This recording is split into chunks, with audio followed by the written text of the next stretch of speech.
Hello and welcome to the Voices of Impact podcast brought to you by the PhD Project. I'm super excited to bring to you today Dr. Willie Reddic, one of our great friends of the PhD Project and very, very outstanding individual in terms of the research, in terms of the leadership and everything that he brings to academia. Dr. Reddic, it's a pleasure to have you here. Hope all is well with you. Please say hello to our audience and thank you for being here. Hello, PhD Project and PhD Project family. It's always great to be here. And please, for formality purposes, Alfonso, please call me Willie. All right. All right. We will for sure. Thank you for that. Don't So worry. look, let's jump right in, man. You have a fascinating story, and I'd love for everybody to hear and know a little bit more about your story and how you got into academia, why you chose it. So kind of give us a little rundown of your background and history. All right, so we'll go the Cliff Note routes for the brevity of time. I actually work for a consulting firm, but before that, I did my undergrad at Chico State University, which is in California. I majored in computer science and management information systems, and it was funny because I was a member of NSBE, Alfonso. I think you and I talked briefly about the whole NSBE connection.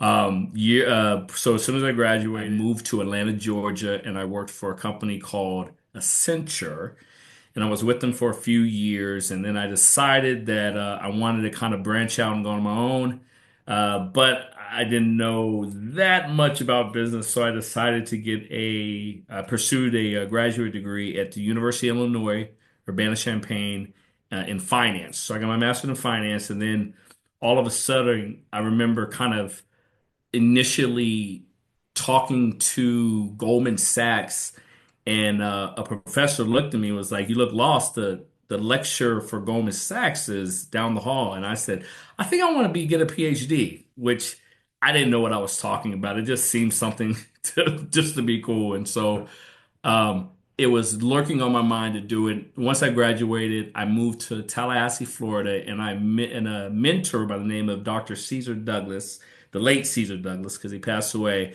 Every single time he would, when we would have lunch, I'm going there with a suit, tie, etc., and he would always go golfing.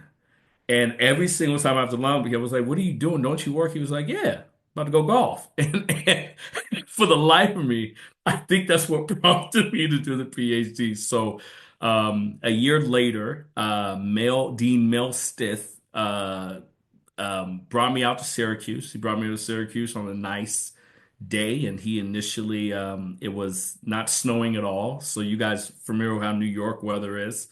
And he literally was like, I asked him, "Oh, is this what the weather's like?" And he was like, "More or less." So, needless to say, he brought me in 2008. I stayed in 2013. So I did my PhD at Syracuse. And then my first job out was at DePaul University, where I also served as an associate professor and an associate dean of business curriculum there. So that's kind of long-winded, but ultimately that's pretty much my story, kind of my background on academic journey. So it's nothing profound where I had this epiphany in terms of research. It was, I guess I was looking at others around me and how much they enjoyed their life. And I was like, I think I want to be part of that.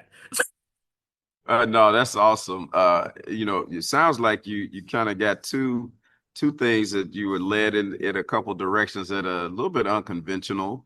Yes. So one, let me ask you, do you play golf now? Since golf was a big part of it.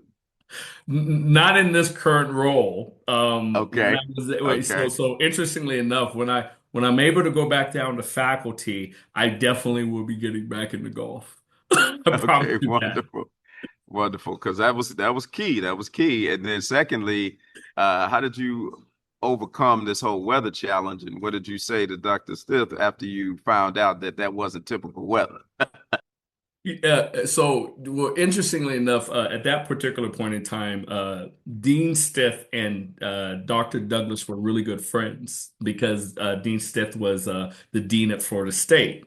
So it was one of those things like you shouldn't be worrying about outside anyway. So you need to be in there doing your work. So that's essentially what I was told, saying like, why are you worried about what's going on outside? You need to be worried what's going on inside. So in essence, that's kind of how things work. I got done, as they say. It's like he's like, you need to get done. Right. And another funny note that I laughed was I remember in I was Mel Stit's last student. He hooded. Yeah. And it was funny because he Wow. told me, he said, if you don't get out of here, I don't know if you're gonna get out of here. So you better get out of here when I leave. Because when I leave, I'm leaving. So I was his last PhD student.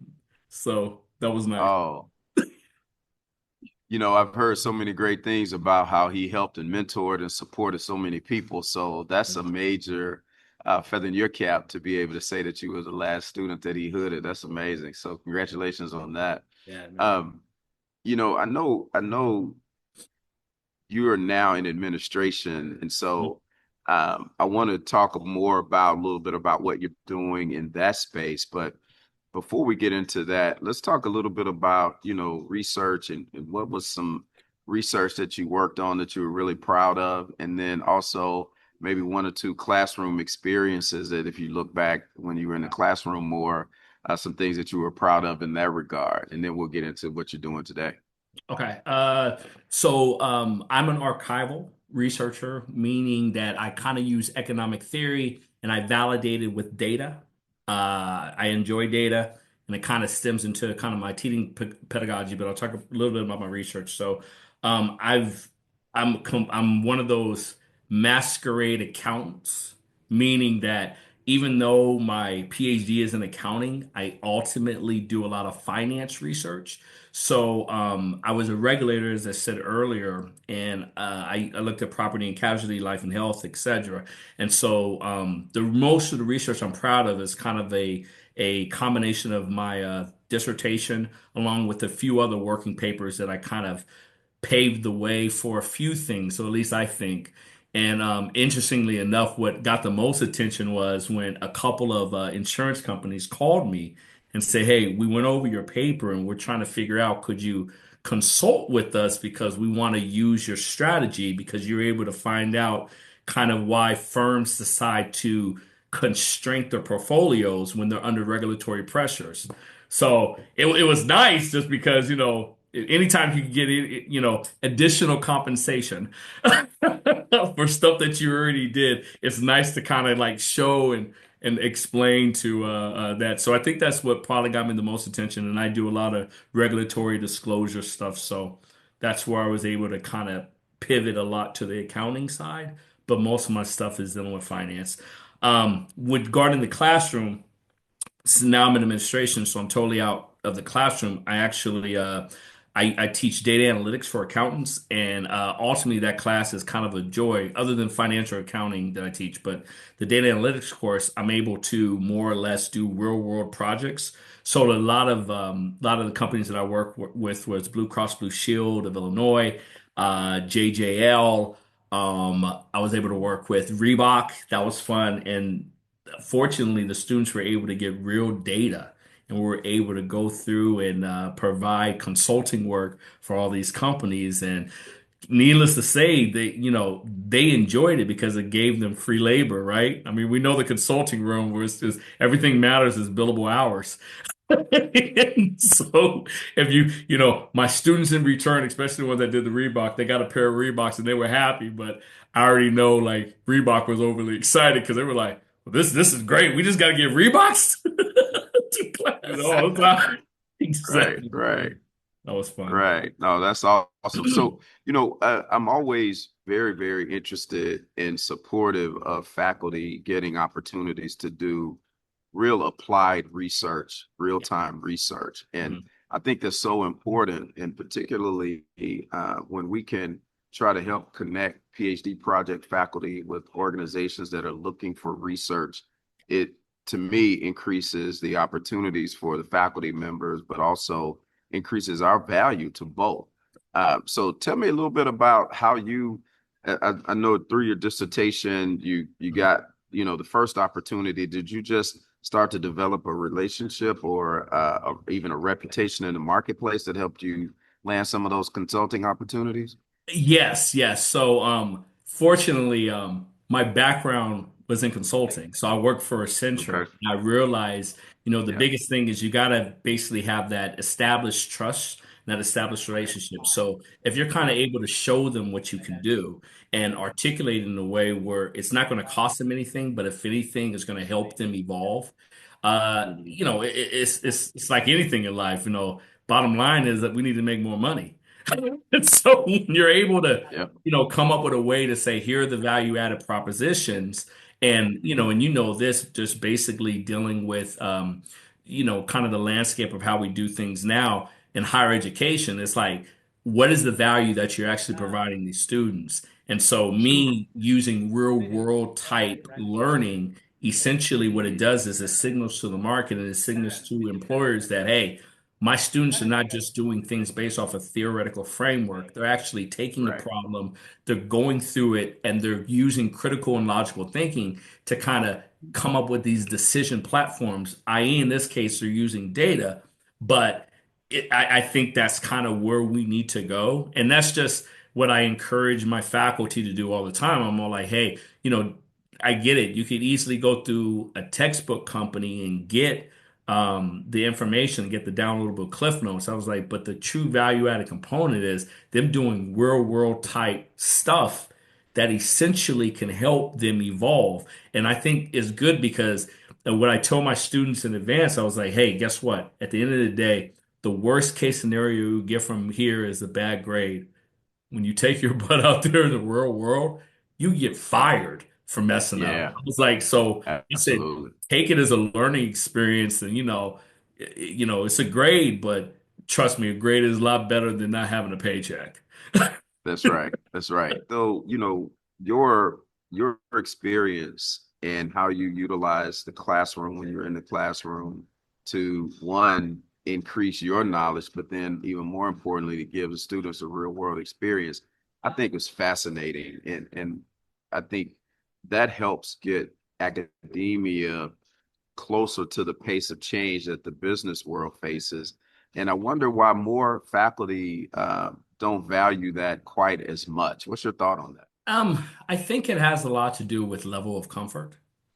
And what I mean by that is, in my personal opinion, I think higher education, academia, whatever you want to call it, I think it's kind of like not the best hidden secret, but I think it's more or less by far the most.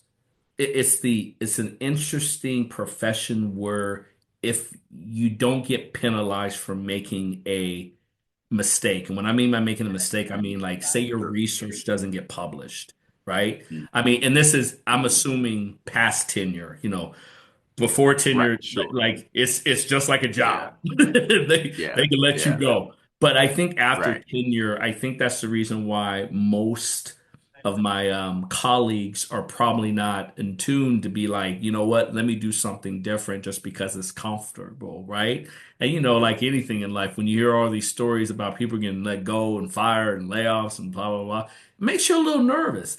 Yeah. Now with schools closing, Sure. it's making a lot of individuals even more Yeah. nervous. And so I think that's what it is. I Absolutely. think it's like if I'm going to have to pivot, I'm not going to pivot for the change. But at the end of the day, then Right. we don't evolve as a community. We don't evolve as a society if we don't allow ourselves to ultimately do something to challenge our students, right? These students are paying substantially high fees in Absolutely. tuition and other costs. So at the end of the day, I think you have to, I think your job as a instructor, as a professor, your job is to ultimately push the envelope to challenge them, right? I mean, if you're especially, Hmm. and I'm talking in the form of business, I'm a business school professor. It's like, you know, if you don't do business, how can you teach business?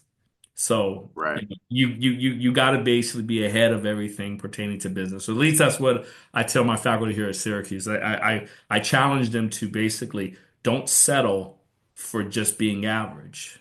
I was like, Right. please don't. I said, don't settle for being average. I said because that's what hurts us, you know. That's right. That's right.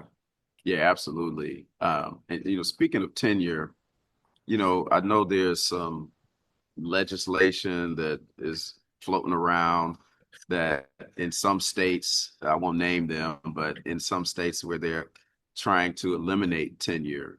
What do you see as potential pros and cons to that approach? South of the Mississippi. No, no, no. So, we're talking to the sea line.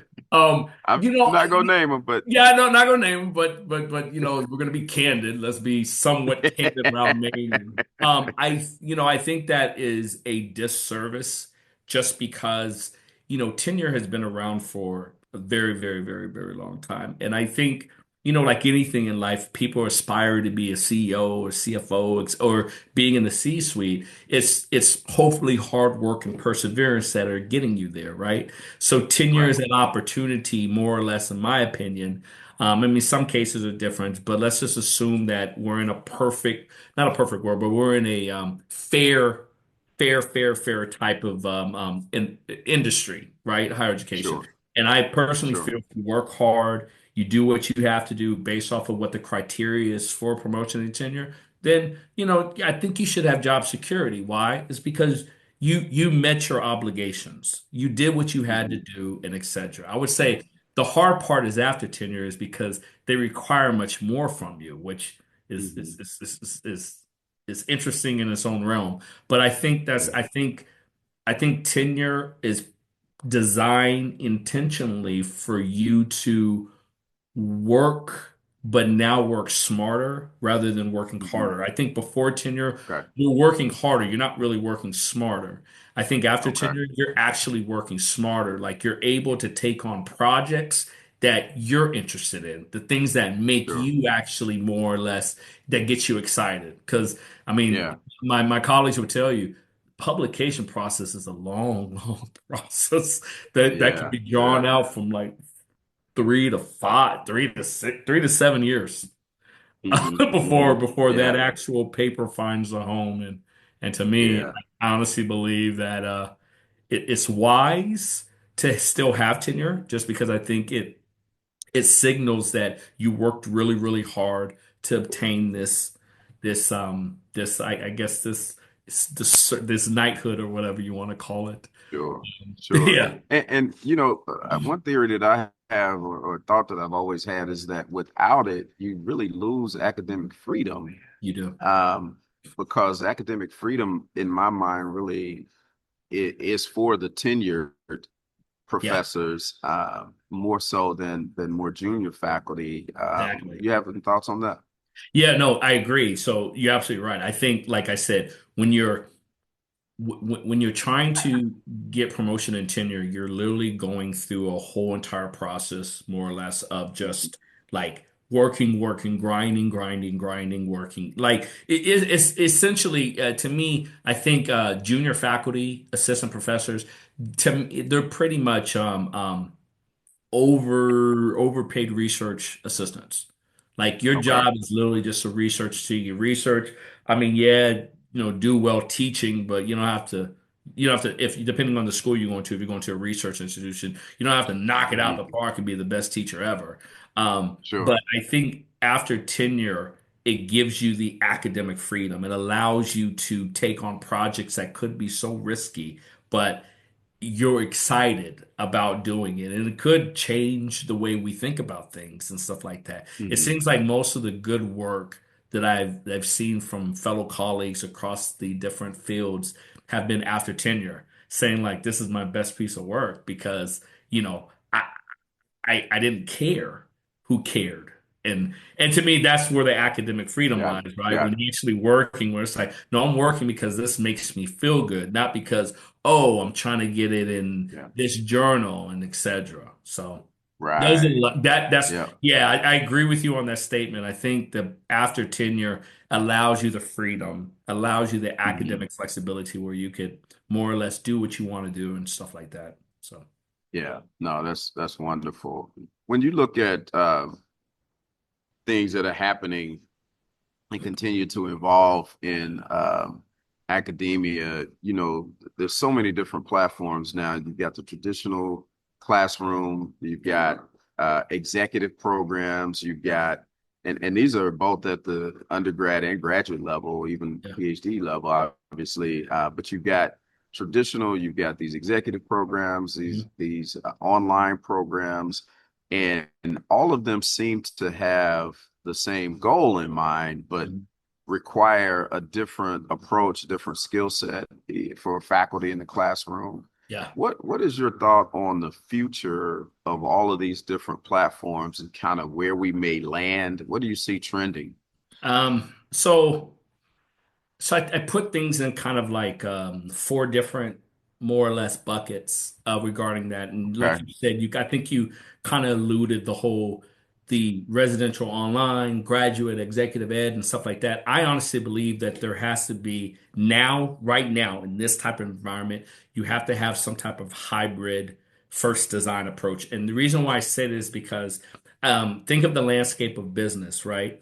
Business Mhm. basically has this remote component. Some people go in three Right. times a week, some people go in four times a week, etc. I think that's where higher education at business school needs to basically see this unique paradigm shift. You have to be more flexible and create Mhm. different pathways that meet student needs while still maintaining academic rigor.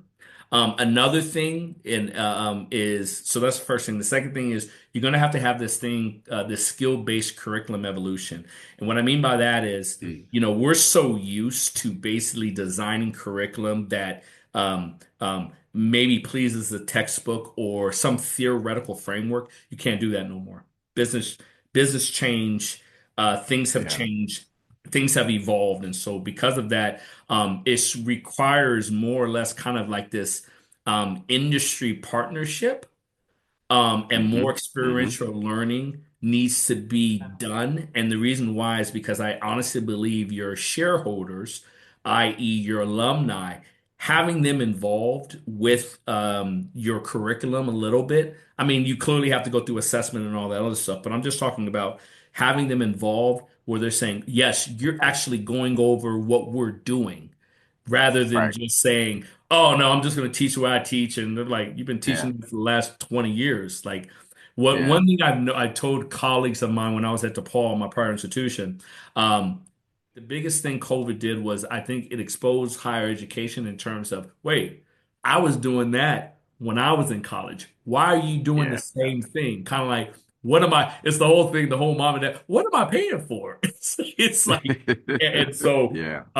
that's Yeah. that. So that's the skill-based curriculum evolution. I think using using technology, so technology as pedagogy rather than just Yeah. delivery. So a lot of my colleagues that are much more senior think AI is the worst thing ever. And basically, if they use it, the kids will teach and etc. And I keep telling them, I was like, I got news for you. I said, students are going to cheat if they want to cheat. What makes you Right. think AI is going to actually dictate that? And so, Sure. Okay. because of that, um, the way that we teach these concepts, and you can teach concepts in terms of all the different type of tools, but you know, faculty need to develop a curriculum that's redesigned that leverage all these technologies. And the reason why is because if you think about it, every single company is using it. Like every company. So it's like if we're going to teach business, we have to teach business the way business is being taught. And I mean from the practitioner side, not just from our side. And lastly, I would say personalized lifelong learning models. And Hmm. this one is actually resonates Yeah. really with me. And the reason why I say that is so basically programs have to evolve from this whole 4-year degree structure, right? Um, we need to intentionally have these like credentials that allow our students to come back. Meaning, Hmm. it's like say they graduated in marketing, but hey, we have an opportunity to do some type of marketing certificate with, I don't know, a PR firm. Guess what? We need to make that available for our alumni so they can ultimately say, hey, wait a minute. Whoa, whoa, whoa. You guys are doing this. You guys didn't have this when I was in school. We didn't. But guess what? We have it for you now. So Right. it's basically treated as like a homecoming because at the end of the Yeah. day, those alumni are the life cycle of your because they're your marketing. They're the ones Yep. that are sitting in LaGuardia with the Syracuse hat that are saying, Yep. those are the one they're your spokespersons. So because of that, make lifelong learning an actual intentional, especially at a business school. We're saying we want you to come back because we want you to re-up. We're doing some things we Yeah. want you to re-up too. And I think if people start thinking about it from that framework, I think alumni will be more willing to give generously because they're saying, you're looking out for me at this Yep. particular moment. I graduated 15 years ago, but you guys have changed and you want me to come back and change as well. So I Right. think I think if we're Absolutely. able to do that, I think that'll help us kind of push the envelope, kind of where I see like I get comments all the time, especially from I sit on senior associate dean board at Syracuse, and I get all the time in terms of how you know, we're charging too much in tuition, et cetera, et cetera, et cetera. And I'm up for like, okay, so, because that's not going to change because I got to pay faculty, what do you anticipate we do? Oh, make it free. I was like, then you're not going to make any money. I said, so, and these are non-business people I've talked to. Sure. I said, why Sure. don't you basically give them an opportunity to have your alumni come back and Yep. change the delivery of the content. And it forces us to Yeah. evolve, but it also forces us to push the envelope and basically be good social stewards when it comes to this. So, Yeah. No, I mean, I tell you, you reminded me of a couple things. One is I sit on an advisory board for a college of business in Tennessee, which is where I live. And the dean made a presentation to us one time, and he said, our certificate programs and our MBA programs are really profit centers for us here at the College of Business, and particularly those certificate programs. They have a very active offering and a complement, great catalog of certificate programs that they offer. And so that one of your comments triggered that thought for me. But then, even more importantly, when I graduated with my MBA, the dean at that school shared with us one time. He said, "Look, we need you to go out and be successful at continuing to grow in your career, because the more successful you are, the more that value increases of this degree that you just got, right?" exactly. And so when you Exactly. when you talked about the Syracuse alum and how important they are to the whole ecosystem, that's so true, and I can see that every day. And it's ironic you mentioned in LaGuardia, and as you know, I'm filming this with you Yeah, remotely, yeah. and somebody with the Syracuse cap on walked by a little bit before you mentioned Back that. to what you were asking me earlier, I think we have to be intentional in terms of how we more or less have this lifelong learning.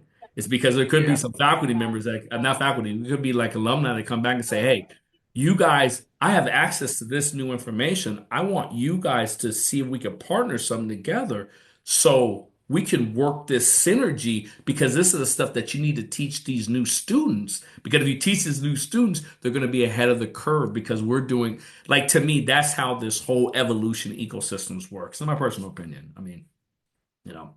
No, I completely agree. And I know we're butting up against our time. If you had some advice that you would give a young faculty person today that you think is great career advice, share that with us, and then we'll give you an opportunity to make any closing comments that you like. Embrace continuous learning and adaptability. Like, when we hire junior faculty, it's like, I know you're smart.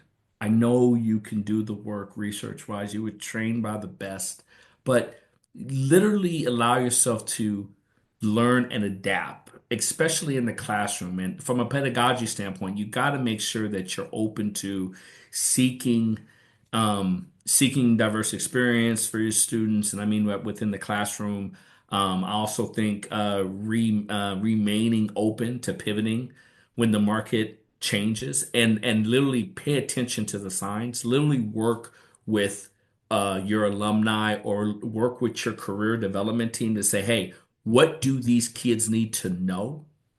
And believe it or not, they love that. Like I try and have meetings with my staff and saying, "Hey, well, what's the next thing? Like, tell me what 2030 is going to look like. What is 2035 going to look like?" And that's how we have to That's just what we have to. I think that's the only way we could evolve is basically we have to think of a future that doesn't exist. Another thing is build genuine relationships and network. And I can't stress this enough. Like cultivate authentic connections with mentors, peers, industry leaders who challenge your thinking and open doors for opportunity. And recognizing that career success increasingly depends on some type of this collaborative problem solving and cross-functional partnership rather than your own personal academic achievement.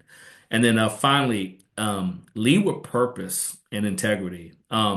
Look past titles and compensation.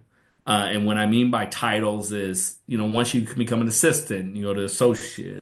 Once you go to associate, you're probably named professor. After that, you go to full professor. That's nice. Like I have those aspirations, but don't let it be, that doesn't define you. What defines you is aligning with your own personal core values, right?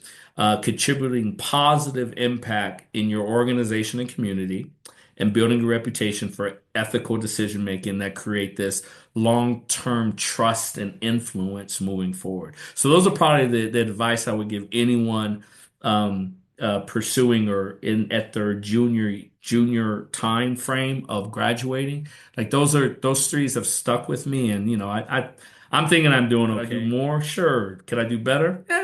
I let God determine what's better for me. Anything There you else. go. I There let you God go. determine. I'm simple. Jesus Christ basically runs me. I just he said, "I was like, you want to go here? I guess I'm going there. I don't know."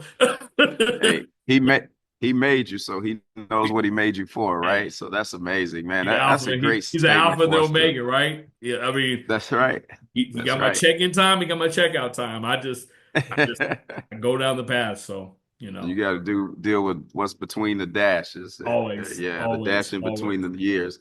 But man, that's amazing. I think that's a great place for us to end, man. This is phenomenal. Uh, Follow whoever created you, follow him Yeah, and or her, and you'll be in good shape. So, man, thank you so much. This is phenomenal time no that we problem, spent no together. problem, Appreciate no you being problem. so gracious with your Oh, time. For those always, of you guys listening to us, just heard a very impactful voice from my friend Willie, as he told me to make sure I call him. We've please. enjoyed spending this time with you, Willie, and I wish you the best. Continue to do great things and be great. Thank you. Pleasure. Tune in, get inspired, and discover the voices making a difference through the Voices of Impact podcast, your front row seat to the future of leadership.